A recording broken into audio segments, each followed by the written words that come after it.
പ്രതിപക്ഷ നേതാവ് വി.ഡി. സതീശൻ നയിക്കുന്ന യു.ഡി.എഫിന്റെ പുതുയുഗ യാത്രയ്ക്ക് വൈകിട്ട് 4 മണിക്ക് കാസർഗോഡ് തുടക്കമാകും.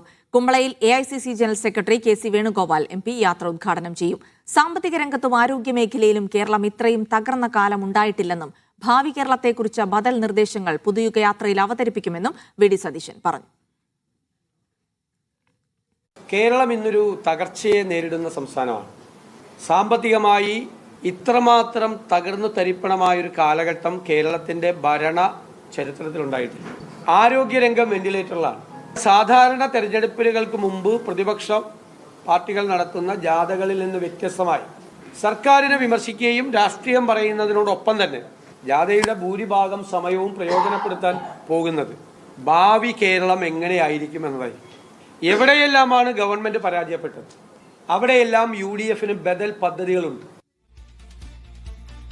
യാത്രയുടെ വിവരങ്ങൾ മുഹമ്മദ് അസ്ലം നൽകും. അസ്ലം, വൈകിട്ടാണ് യാത്ര ഔദ്യോഗികമായി ഉദ്ഘാടനം ചെയ്യുക. എങ്ങനെയൊക്കെയാണ് യാത്ര പ്ലാൻ ചെയ്തിരിക്കുന്നത്? എന്താണ് യാത്രയുടെ പ്രധാനപ്പെട്ട ലക്ഷ്യങ്ങൾ? നിയമസഭാ തെരഞ്ഞെടുപ്പിന് മുന്നോടിയായി യു.ഡി.എഫിന്റെ മുന്നിലുള്ള പദ്ധതികൾ ജനങ്ങൾക്ക് മുന്നിൽ അവതരിപ്പിക്കുക, അതോടൊപ്പം തന്നെ എൽ.ഡി.എഫിന്റെ കഴിഞ്ഞ 10 വർഷത്തെ സർക്കാരിനെതിരായ കൃത്യമായ കുറ്റപത്രം അവതരിപ്പിക്കുക എന്നീ ലക്ഷ്യങ്ങളോടുകൂടിയാണ് പുതുയുഗ യാത്രയ്ക്ക് പ്രതിപക്ഷ നേതാവ് വി.ഡി. സതീശൻ ഇന്ന് തുടക്കം കുറിക്കുന്നത്. കാസർഗോഡ് ജില്ലയിലെ കുമ്പളയിലാണ് ഇന്ന് വൈകിട്ട് 4 മണിക്കാണ് പുതുയുഗ യാത്രയുടെ ഉദ്ഘാടനം നടക്കുക.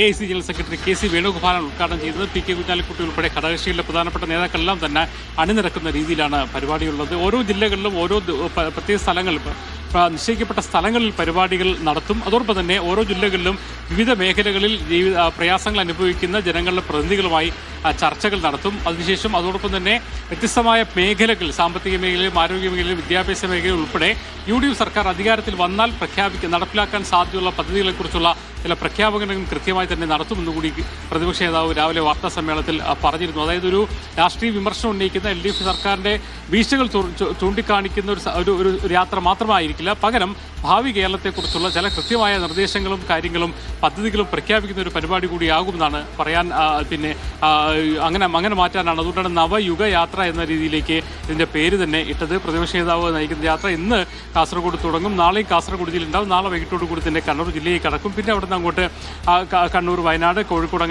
അങ്ങനെയാണ് മുന്നോട്ട് പോവുക. അതേസമയം തന്നെ സമാന്തരമായി സീറ്റ് വിഭജന ചർച്ചകൾ കൂടി പൂർത്തിയാക്കാനാണ് യു.ഡി.എഫ് തീരുമാനിച്ചിരിക്കുന്നത്. കാരണം യു.ഡി.എഫുമായിട്ടുള്ള സീറ്റ് വിഭജന ചർച്ച പൂർത്തിയാകുന്ന മുറയ്ക്കായിരിക്കും സ്ഥാനാർത്ഥി എന്നതിലേക്ക് കോൺഗ്രസ് കടക്കാൻ പറ്റൂ. അങ്ങനെ ഈ ഒരു യാത്രയുടെ മധ്യത്തിൽ തന്നെ ആദ്യഘട്ട സ്ഥാനാർത്ഥി പട്ടിക, പ്രത്യേകിച്ച് സിറ്റിംഗ് എം.എൽ.എമാർ അടക്കമുള്ളവരുടെ പേരുകൾ ഉൾപ്പെടുത്തിക്കൊണ്ടുള്ള ആദ്യഘട്ട സ്ഥാനാർത്ഥി പ്രഖ്യാപിച്ച് മുന്നോട്ട് പോകാനാണ് തീരുമാനിച്ചത്. എന്തായാലും തെരഞ്ഞെടുപ്പ് തയ്യാറെടുപ്പിലേക്കുള്ള ഒരു പ്രധാനപ്പെട്ട ഒരു ഘടകമായി ഇതിനെ മാറ്റാനാണ് യു.ഡി.എഫ് തീരുമാനിച്ചത്.